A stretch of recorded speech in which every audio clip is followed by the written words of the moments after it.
Je partage avec vous la douleur et l'indignation face à ces attaques barbares. En ces moments difficiles, je vous appelle à la résilience et surtout à la résistance.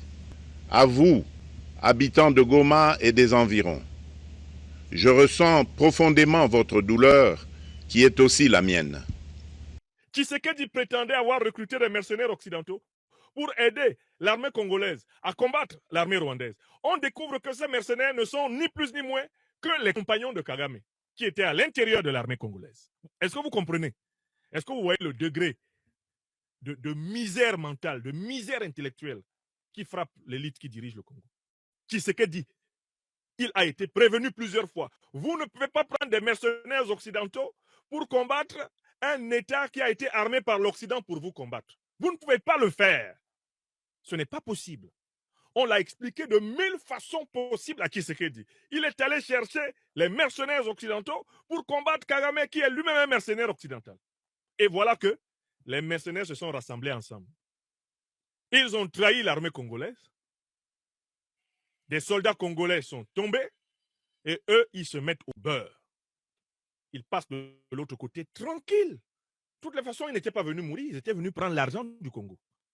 Alors, cela vous permet de faire une différence entre les véritables alliances anticolonialistes et anti-impérialistes qui ont permis à l'Afrique de combattre les puissances coloniales au XXe siècle et les fausses alliances avec des compagnies de mercenaires comme ceux-ci qui, à la première alerte, sauvent leur peau en partant avec la caisse. La ville de Goma, située à l'est de la République démocratique du Congo, est de nouveau au cœur d'un conflit régional qui perdure depuis des décennies sous le regard hypocrite de la communauté internationale, de l'ONU et j'en passe. Les combats opposant le groupe armé M23 aux forces congolaises se sont intensifiés, forçant plus de 400 000 personnes à fuir leur domicile depuis le début de l'année 2025. 400 000 personnes. Vous pouvez compter 400 000 personnes? Je ne pense pas. 400 000. Pourquoi est-ce que Goma, la capitale régionale, suscite autant d'intérêt et de convoitises? Bordant le lac Kivu et voisine du Rwanda, Goma a toujours occupé une place stratégique tant sur le terrain politique que commercial. Avec plus d'1 million d'habitants, elle fait partie des villes les plus peuplées du pays. Son sol volcanique particulièrement fertile en fait un centre d'échanges commerciaux dynamique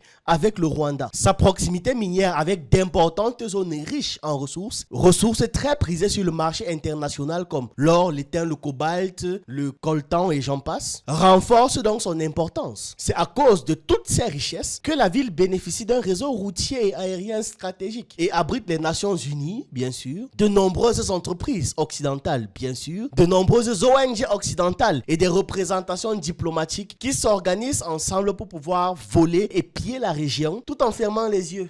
Qu'est-ce qui se passe? Non, on n'a rien vu. La preuve qu'ils sont complices, c'est que jamais aucun de ces gens ne meurt. Les seules victimes, ce sont les Congolais, sous le regard niais de leur leader. La RDC détient environ 70% des réserves mondiales de cobalt, un minerai clé pour la fabrication des batteries de lithium-ion, utilisées dans les téléphones, les véhicules électriques et plein d'autres éléments. Alors que eux, en Occident, ils sont en train de faire leur transition énergétique mondiale et que ça s'accélère pour pouvoir réduire l'émission de gaz à effet de serre, la demande en matériaux stratégiques ne cesse d'augmenter. Et qui trinquent, qui souffrent? Pas eux, pas ceux qui font leur programme, pas ceux qui font leur politique. Ce sont des gens à l'autre bout du monde, à qui on interdit même d'arriver chez eux. C'est eux qui souffrent. Un conflit majeur en RDC risquerait de perturber les chaînes d'approvisionnement mondiales, entraînant une hausse des prix et des pénuries de l'industrie technologique et énergétique. Personnellement, je pense que c'est pas plus mal. C'est vrai que ça va déranger plein de milliardaires, mais c'est pas plus mal. Parce que pour l'instant, ce sont les Congolais qui payent cette accessibilité de leur sang. Donc c'est moins accessible et que ça permet aux Congolais de vivre, c'est tant mieux. Petite pause. Sachez que vous pouvez souscrire à la chaîne pour 3 € et pour 10 € par mois et avoir du contenu exclusif en fonction du forfait.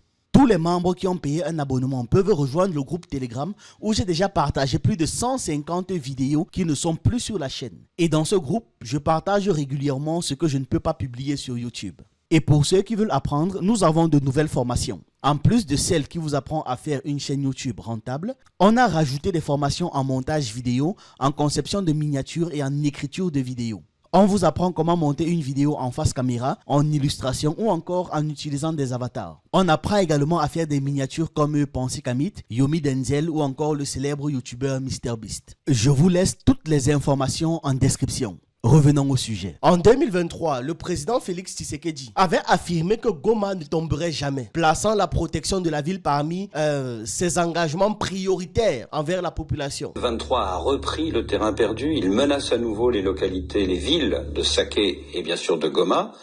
C'est donc un échec? Ils ne prendront pas Goma. Retenez-le, ils ne prendront pas Goma. Pourquoi?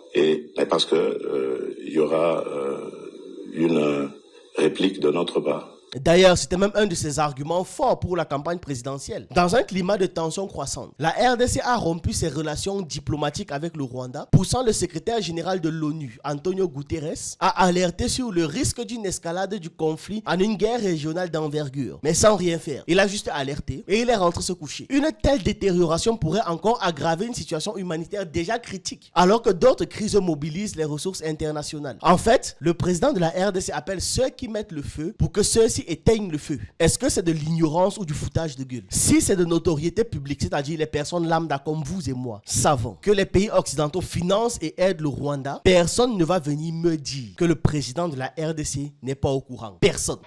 Vous avez vu? Ces mercenaires payés par Tshisekedi avaient une occasion extraordinaire pour montrer leur loyauté et leur engagement, leur fidélité à leur parole. Comment peut-on imaginer que 4000 militaires rwandais réussissent à submerger une armée congolaise dans laquelle on compte au moins plus de 1000 à 1500 mercenaires, lesquels ont été projetés longtemps avant dans la région du Kivu avec la mission de combattre et d'aider l'armée à combattre. Félix Tshisekedi a-t-il fini de nier les faits, de nier la réalité? A-t-il fini de tourner autour du pot? Ne voit-il pas à quel point son intelligence et sa lâcheté sont maintenant étalées? Son inintelligence et sa lâcheté sont étalées à la face du monde. Tshisekedi ne voit-il pas cela? Les véritables alliances qu'il libère sont les alliances sur la base d'une unité idéologique. Quand vous n'avez pas une unité de pensée avec une puissance par rapport à l'ordre du monde, n'acceptez pas son aide militaire. On ne peut pas accepter l'aide militaire d'une puissance qui finance les terroristes pour venir nous aider à combattre le terrorisme. C'est une incongruité. Et c'est ce que Tshisekedi fait. Les militaires là viennent de pays qui financent le Rwanda. Ils viennent de pays de l'Union européenne qui financent le Rwanda, les mercenaires. Mais comment tu peux penser que ces gens-là vont venir risquer leur vie pour combattre un pays qui pille le Congo pour leur pays? Hein? Réfléchissons. Alors que les soldats qui viennent de pays qui ont une tradition anti-impérialiste, anti-colonialiste, quand ils viennent aux côtés des Africains, on voit bien la différence. Ils combattent aux côtés des Africains. Ils rentrent dans le feu aux côtés des Africains, comme on l'a vu au nord du Mali, lorsque l'armée malienne et ses alliés russes sont tombés dans un traquenard tendu par les Ukrainiens, Al-Qaïda, l'État islamique, les Algériens et tous leurs proxys de la CEDEAO. Donc voilà une vérité. À Kinshasa, capitale de la République démocratique du Congo, la colère des populations s'exprime par des manifestations au cours desquelles des portraits du président rwandais ont été brûlés et les drapeaux rwandais ont été déchirés. Après tout ce qui se passe au Congo, vous vous êtes au moins une fois demandé qu'est-ce qu'il fait le président congolais. Des enfants qui meurent, des soldats capturés et tout ça. Qu'est-ce qu'il fait? Vous voulez savoir ce qu'il fait? Voilà ici. Il prie. Il attend Jésus pour venir sauver sa population. C'est pas seulement qu'il prie, il demande aux pasteurs d'organiser des prières partout au Congo pour obtenir un miracle. Les manifestants dans la capitale accusent Paul Kagame de soutenir le M23. L'armée rwandaise joue un rôle central dans les opérations du mouvement rebelle. En fait, c'est beaucoup plus simple que ça. Le M23, c'est le Rwanda. Voilà. En termes de résumé, il n'y a pas... Pour piller le Congo, Kagame a fabriqué une milice qui s'appelle le M23. Le M23, c'est l'armée rwandaise. Il est directement contrôlé par Kagame. C'est un détachement de l'armée rwandaise. Il agit sous le commandement de l'armée rwandaise. Mais le M23 est chargé de simuler son appartenance à la nation congolaise. De telle façon que la guerre entre l'armée congolaise, le FARDC, et le M23 soit présentée comme une guerre congolo-congolaise. On présente donc le M23 comme une rébellion congolaise, alors que c'est une agression rwandaise. Du coup, Kagame s'organise pour que chaque fois qu'il y a une discussion pour chercher à trouver la paix, Kagame est représenté par deux forces. Le Rwanda, officiellement, dont il est le président, et le M23, dont il est le président caché. Pour maintenir la situation d'agression et continuer à piller le Congo, il fait capoter toutes les négociations. Car en fait, Kagame agit comme un diable à deux cornes. C'est un diable, il a deux cornes. Sa première corne, c'est le M23. Elle est plantée dans le corps du Congo. Sa deuxième corne, c'est la République du Rwanda, l'armée officielle du Rwanda. D'accord? Il a une armée officieuse, c'est le M23. Et il a une armée officielle, c'est l'armée rwandaise. OK. Quand le M23 accepte quelque chose, le Rwanda, lui, va refuser. Quand le Rwanda accepte quelque chose, le M23 va refuser. Voilà comment viennent de capoter les négociations par la médiation angolaise. Kagame, à la dernière minute, dit au président Lourenço, le président angolais, « Je ne peux pas venir là-bas. Il faut d'abord que les Congolais s'entendent entre eux. Je veux que Tshisekedi discute avec ses frères congolais du M23. Ils sont du même pays. Quand ils vont finir de s'entendre, ce sur quoi ils vont tomber d'accord, moi, Kagame, je viendrai, eh bien, je serai d'accord une fois que le M23 et Tshisekedi seront d'accord. » Or, en fait, qui est le M23? C'est Kagame. Kagame fait capoter toutes les négociations parce que l'échec des négociations est la condition de la continuation de la prédation. Il a fait du Rwanda un État qui a besoin que le Congo soit pillé pour lui fonctionner de manière optimale. Donc, je voulais attirer l'attention des Africaines et des Africains sur le fait que j'avais déjà dit que les médiations entre Tshisekedi et Kagame sont vouées à l'échec tant que le paradigme de la situation politique congolaise n'est pas changé. Quel est le paradigme? Et je conclus par là. Ces deux régimes ont les mêmes maîtres néocolonialistes et impérialistes occidentaux. L'affrontement entre l'armée rwandaise à travers le M23 et l'armée congolaise, les FARDC, a été organisé sciemment par les grandes puissances néocolonialistes et impérialistes qui sont les parraines du Rwanda et de la RDC actuelle. La République démocratique du Congo ne peut sortir de cette situation qu'en rompant avec les maîtres qu'elle a en commun avec le Rwanda. Depuis dimanche soir donc, de violentes explosions ont secoué la ville désormais jonchée de cadavres. Les communications sont coupées et les services essentiels comme l'eau courante ou encore l'électricité ne fonctionnent plus, rendant difficile l'évaluation exacte de l'événement ou encore l'évacuation des populations. Ne parlons même pas alors des soins. Là-bas, c'est encore plus qu'une catastrophe. Depuis le début des affrontements, Paul Kagame a toujours nié soutenir le M23. Pourtant, ils sont bien équipés et extrêmement bien organisés. Mais les accusations s'accumulent. La rhétorique rwandaise a évolué. Plutôt que de nier en bloc, Kigali maintenant cherche désormais à justifier ses actions comme étant une réponse défensive. Dans un communiqué, le ministre des Affaires étrangères rwandais a exprimé son inquiétude face au combat proche de ses frontières, qu'il considère comme étant une menace pour sa sécurité et son intégrité territoriale. Donc, en réponse à ça, ils envoient donc des soldats. C'est pour ça qu'on peut retrouver des soldats rwandais en RDC. C'est ce qu'ils ont dit. Une fois de plus, ils nous prennent pour des fous, pour des idiots. Et n'oubliez pas, tout ça se fait avec l'aide, l'appui et le soutien de l'ONU. L'aide, l'appui et le soutien de plein de multinationales. L'aide, l'appui et le soutien des pays occidentaux. N'oubliez pas ça. Si le Rwanda est capable de faire ça, c'est uniquement parce qu'elle a les moyens, parce qu'elle est soutenue par ceux qui prétendent ne pas être pour ses actions. Le gouvernement rwandais critique également le discours qu'il juge biaisé en ignorant les causes profondes du conflit.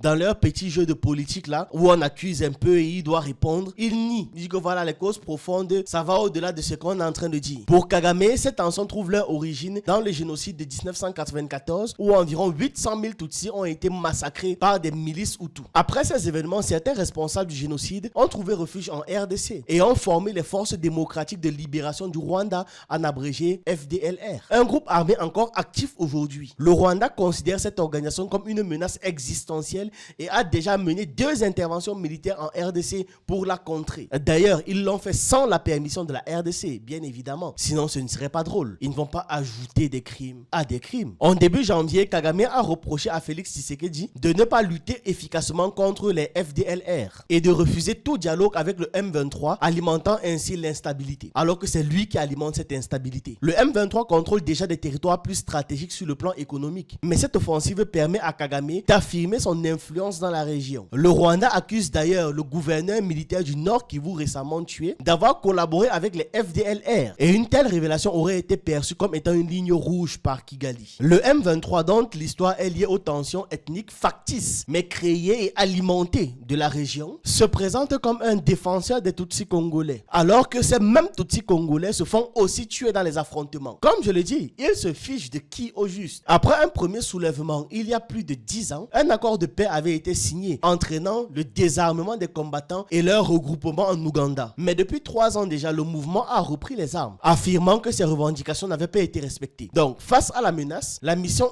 inutile de l'ONU, présente depuis 1999, n'a pas été capable d'intervenir, expliquant qu'ils ne sont pas assez forts pour vaincre le M23.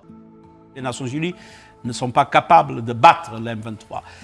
La vérité, c'est que le M23 aujourd'hui est une armée moderne, avec des équipements lourds qui sont plus perfectionnés que les équipements de la MONUSCO. Oui, ils ont vraiment dit ça. 2 forces régionales déployées par la demande de Kinshasa n'ont pas non plus réussi à stopper l'avancée du M23. Voilà ce qui se passe quand on est mal formé et qu'on est infiltré jusqu'aux os dans nos organisations. On n'arrive pas à se battre. Qu'un pays d'Afrique n'est plus doté que le vôtre de richesses de toutes sortes et une capacité à saisir un destin d'exception. C'est pourquoi nous souhaitons bâtir un partenariat nouveau sur plusieurs axes. D'abord, vous aider à la pleine souveraineté sur le plan sécuritaire et militaire.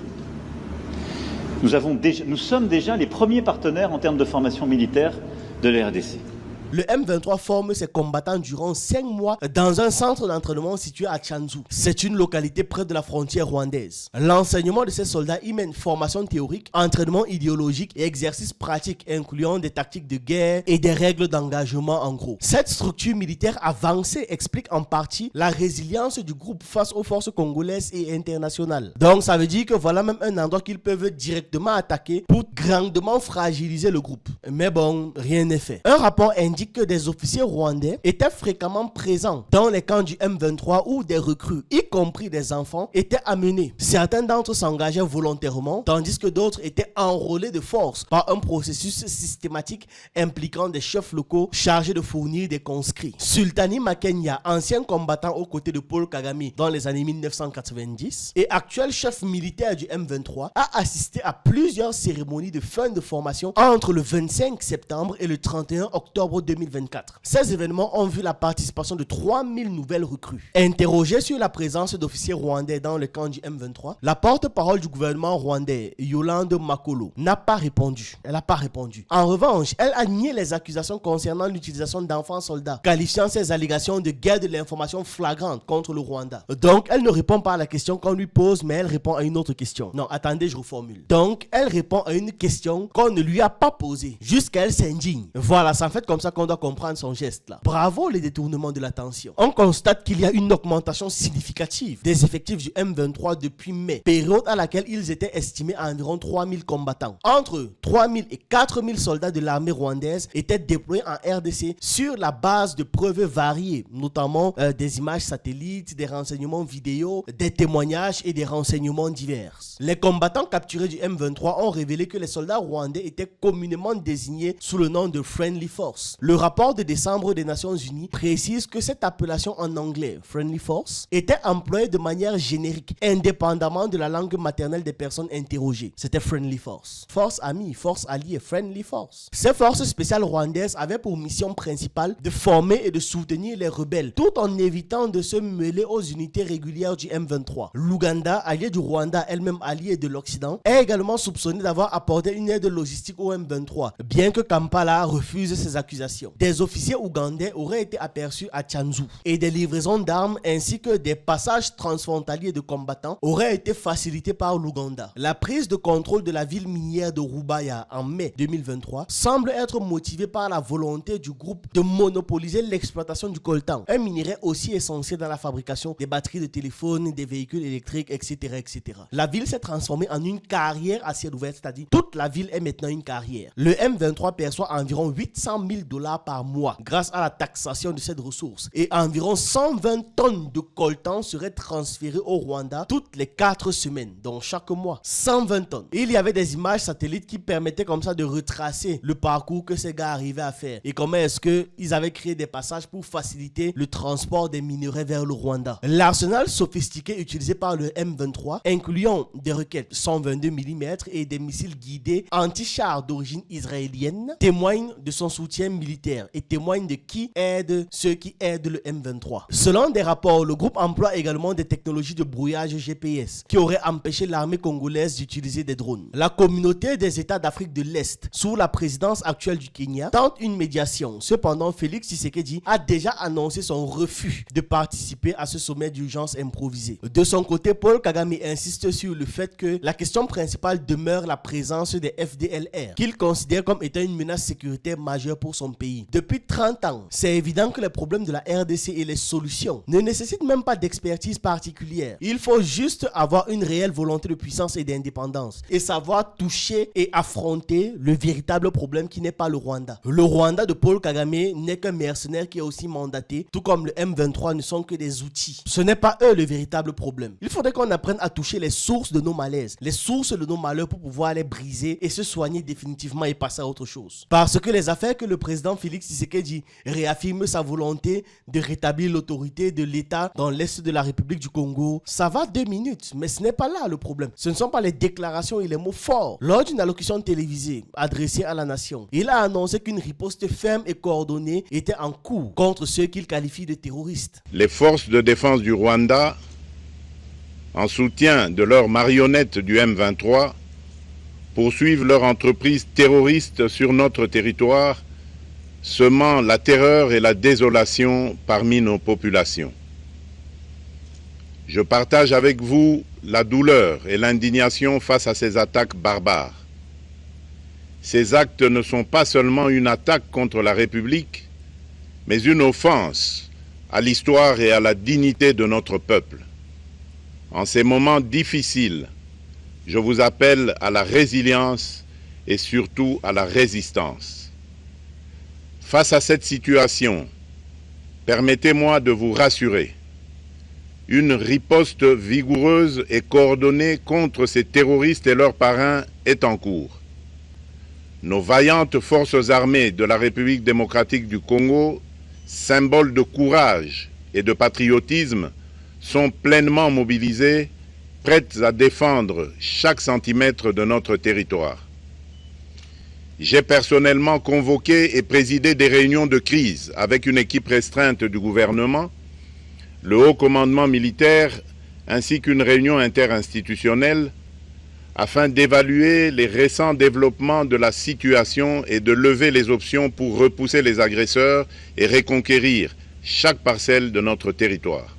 Et il a également, comme à son habitude, dénoncé l'inaction de la communauté internationale face à l'aggravation de la crise sécuritaire. Je voudrais ici interpeller directement la communauté internationale et l'Union africaine. Le Rwanda continue de violer ouvertement et sans scrupule les principes fondamentaux de la Charte des Nations Unies ainsi que les accords régionaux.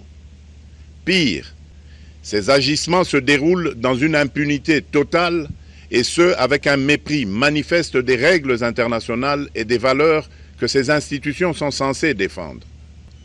Cette attitude arrogante, qui ne cherche même plus à masquer ses forfaits, est une provocation inacceptable à l'égard de notre souveraineté et de la stabilité régionale.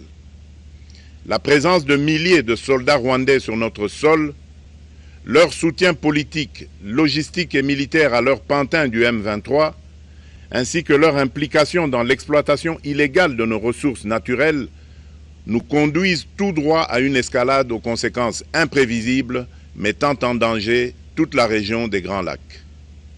Votre silence et votre inaction face à la barbarie du régime de Kigali et aux atrocités perpétrées par ces supplétifs sur notre territoire constituent un affront non seulement à la République démocratique du Congo, mais également aux valeurs universelles de justice et de paix.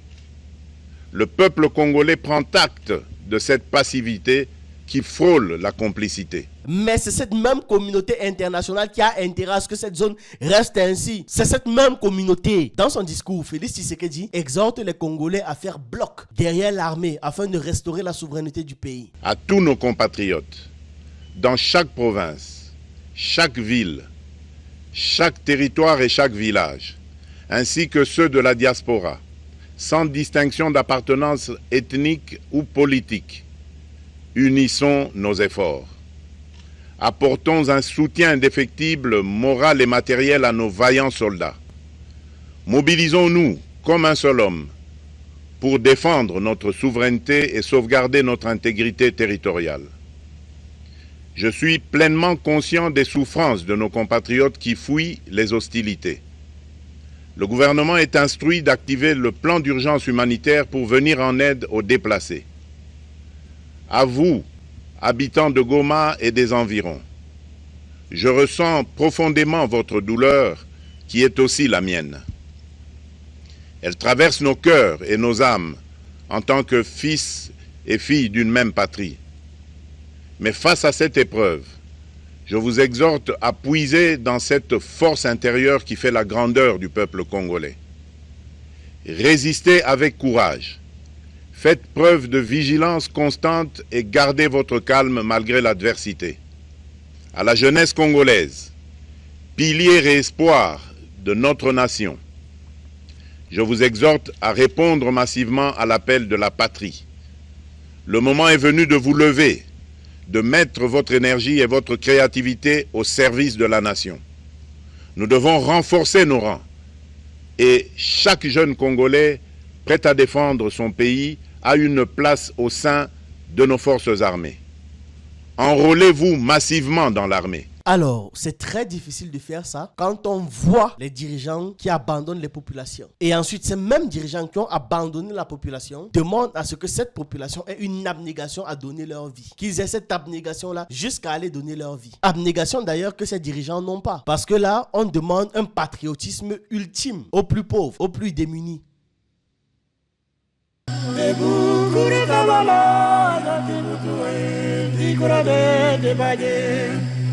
Dibaye, dibayo, kuraikite, yo dibaye, o abayi, o yandamaba.